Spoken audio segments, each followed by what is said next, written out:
نحمدہ ونصلی علی رسولہ الکریم اما بعد۔ قرآن کریم کے 22ویں سپارے کا مختصر ترین خلاصہ یہ ہے کہ اللہ رب العزت نے اس 22ویں پارے کے آغاز کے اندر ازواج مطہرات کا تذکرہ کرتے ہوئے یہ ارشاد فرمایا، یا نساء النبی لستن کاحد من النساء ان اتقیتن الآیہ۔ اللہ رب العزت نے یہ ارشاد فرمایا کہ اے نبی صلی اللہ علیہ وسلم کی ازواج، آپ کا لیول، درجہ، منصب اور مقام عام خواتین کی طرح کا بالکل بھی نہیں ہے، اور آپ اگر تقوی اختیار کریں گی، اور یقیناً آپ سے زیادہ یعنی ازواج مطہرات سے زیادہ تقوی والا کون ہو سکتا ہے، تو اللہ رب العزت نے یہ خوشخبری بھی عطا فرمائی کہ آپ کے تقوی کے اختیار کرنے کی صورت میں آپ کو ثواب 2 گنا زیادہ ملے گا۔ پھر اس کے ساتھ ساتھ اللہ رب العزت نے ازواج مطہرات کو کچھ ہدایات اور کچھ احکام عطا فرمائے۔ یقیناً یہ ازواج مطہرات کے لیے احکام ہیں، مگر اس کے ساتھ ساتھ امت کی خواتین کے لیے بطور خاص امت کو یہ تلقین ہے، یہ ترغیب ہے، یہ حکم ہے، یہ ہدایت ہے، یہ تنبہ ہے کہ امت کی خواتین اس طرح کی زندگی گزاریں۔ ان میں ایک بات یہ کہ گفتگو کے دوران میں لوچدار انداز اختیار نہیں کرنا چاہیے۔ فلا تخضعن بالقول فیطمع الذی فی قلبہ مرض وقلن قولا معروفا۔ بات چیت کرتے ہوئے لہک کر طرز و ترنم کے ساتھ لوچدار انداز کے اندر بات نہ ہو۔ دوسرے نمبر پر یہ ہدایت بیان فرمائی کہ گھروں میں قرار پکڑنا چاہیے۔ وقرن فی بیوتکن، گھروں میں قرار۔ اصل عورت کا جو منزل اور مقام ہے وہ گھر ہے۔ ہاں، امت کی کوئی بھی عورت ضرورت کے وقت باہر جا سکتی ہے، مگر اس کے لیے شریعت کا اور قرآن کریم کا اصول یہ بوقت ضرورت بقدر ضرورت، بوقت ضرورت بقدر ضرورت گھر سے باہر جا سکتی ہے، لیکن عام حالات میں اصل جو اس کا منزل اور ٹھکانہ ہے وہ گھر ہی ہے، لہذا گھروں میں قرار پکڑنا چاہیے۔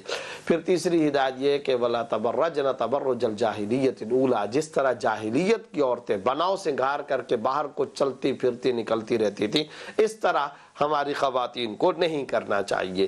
اس کے بعد اہل بیت کا مبارک تذکرہ، انما یرید اللہ لیذھب عنکم الرجس اہل البیت ویطہرکم تطہیرا، کہ اللہ رب العزت نے ان کو نجاست سے ہمیشہ کے لیے پاک کر دیا۔ اللہ یہ چاہتا ہے کہ ان سے نجاست ختم ہو جائے، اہل بیت سے، اور ان کو پاکیزگی، ان کے تقدس کا اللہ رب العزت نے اس آیت کے اندر بیان فرمایا۔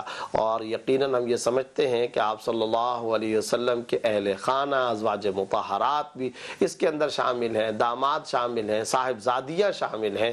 یہ اہل بیت کے تقدس کا اللہ رب العزت نے تذکرہ فرمایا۔ یہ آیت بھی اتری، ما کان محمد ابا احد من رجالکم، تو مردوں میں سے کسی کے والد نہیں ہے، ولکن رسول اللہ و خاتم النبیین، اللہ کے رسول اور خاتم النبیین ہیں صلی اللہ علیہ وسلم۔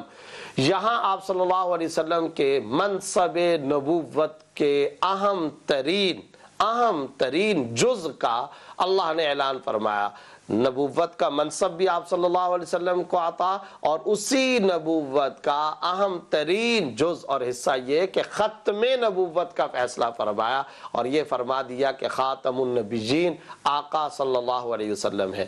اس کے بعد اللہ رب العزت نے آپ صلی اللہ علیہ وسلم کی چند خصوصیات کا تذکرہ فرمایا۔ ایک تو صفات اور پھر خصوصیات۔ صفات میں یا ایھا النبی انا ارسلناک شاہدا ومبشرا ونذیرا، گواہ، خوشخبری دینے والا، آخرت اور اللہ کے معاملے میں لوگوں کو ڈرانے والا، مبشر و نذیر کی صفات بیان کرنے کے بعد اب خصوصیات یوں بیان فرمائیں کہ یا ایھا النبی انا احللنا لک ازواجک اللاتی آتیت اجورہن الآیہ۔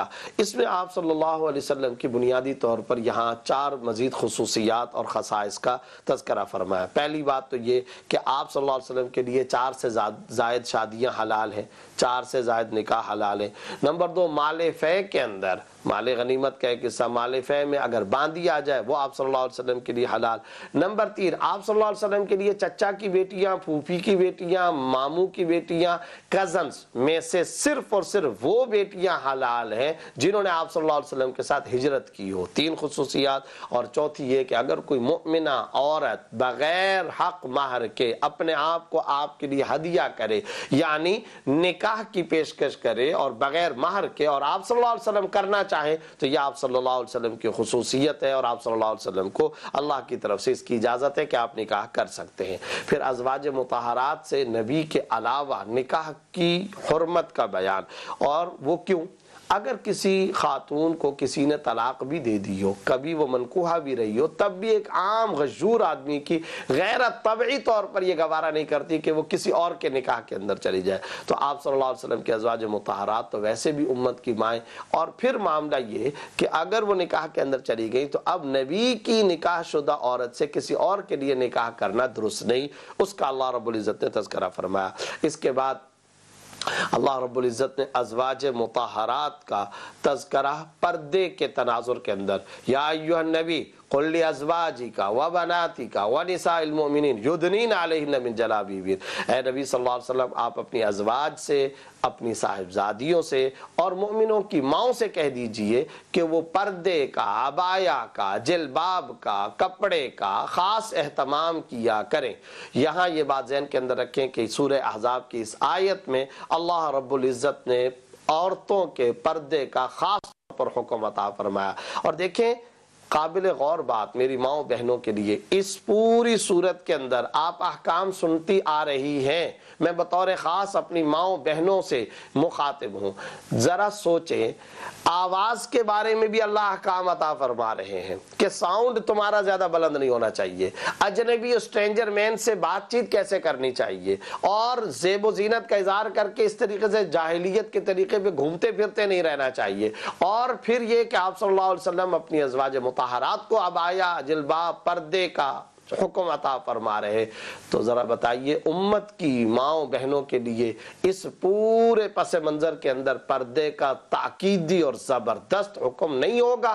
یقینی طور پر ہوگا۔ بعض لوگ یہاں پر کہتے ہیں کہ یہ ازواج مطہرات کے لیے حکم ہے، تو بھائی ازواج مطہرات کے لیے اگر حکم ہے یا ایھا النبی قل لازواجک، پھر کہتے ہیں کہ یہاں تو نبی کی بیٹیوں کے لیے حکم ہے وبناتک، لیکن آگے تیسرا جملہ کیا ہے؟ ونساء المؤمنین، مؤمنین کی عورتوں کو یہ حکم دے دیجئے۔ تو پتہ چلا کہ عفت، شرم، حیا اور پاک دامنی کا سد ذریعہ، بنیادی تقاضا یہی ہے کہ ہماری مائیں بہنیں خصوصی طور پر شریعت کے پردے والے حکم کی ترغیب بھی چلائیں، عمل بھی فرمائیں، تعمیل، تاکید، تلقین، ترغیب کا معاملہ کریں، تنکیر و تردید و تنقیص کا پہلو اور رویہ ہرگز اختیار نہ کریں۔ اس کے بعد اللہ رب العزت نے سورہ سبا، اسی پارے کے اندر اس کا آغاز ہو رہا ہے، قوم سبا کا تذکرہ کرتے ہوئے لقد کان لسبأ فی مسکنہم آیہ جنتان عن یمین و شمال کلوا من رزق ربکم واشکروا لہ بلدۃ طیبہ ورب غفور۔ اللہ رب العزت نے تذکرہ فرمایا کہ دراصل یہ جو ایک شہر ہے جس کا نام ہے معارب، یہ یمن کے ایک علاقے صنعاء سے 3 منزل کے فاصلے پر ہے، وہاں یہ قوم رہتی تھی۔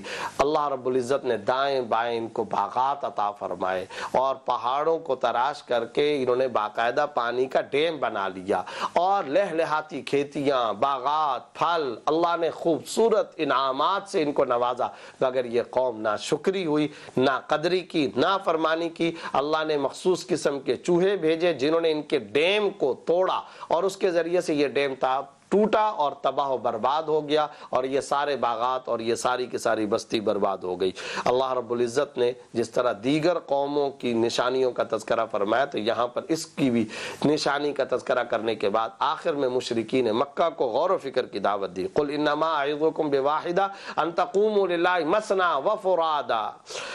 اللہ رب العزت یہ فرما رہے ہیں مشرکین سے کہ تعصب اور ضد کو چھوڑ دو، تم نبی صلی اللہ علیہ وسلم کو نعوذ باللہ مجنون کہتے ہو، اکیلے جا کر کے کہیں بیٹھ جاؤ یا چند افراد تنہائی کے اندر مشورہ کرو۔ 40 سال نبی صلی اللہ علیہ وسلم تمہارے درمیان رہے، کسی قسم کا جنون نہیں ہے، حق دعوت ہے جسے تم کو قبول کرنا چاہیے۔